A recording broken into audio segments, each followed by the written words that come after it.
In this Kittl tutorial, I'm going to show you how to remove the background of an image. Now, this is really easy to do, but you do need a paid version of Kittl.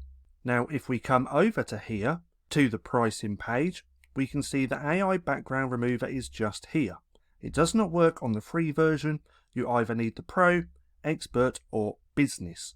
But nonetheless, let me show you how to do this. Now, first off, we do need an image. So I'm going to just come over here to Photos.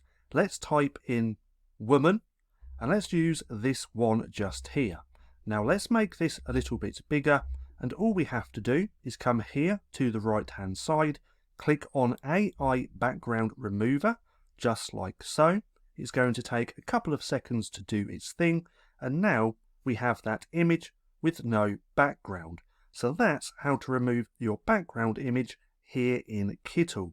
Now, for more Kittl tutorials just like this, then click right here and watch this playlist.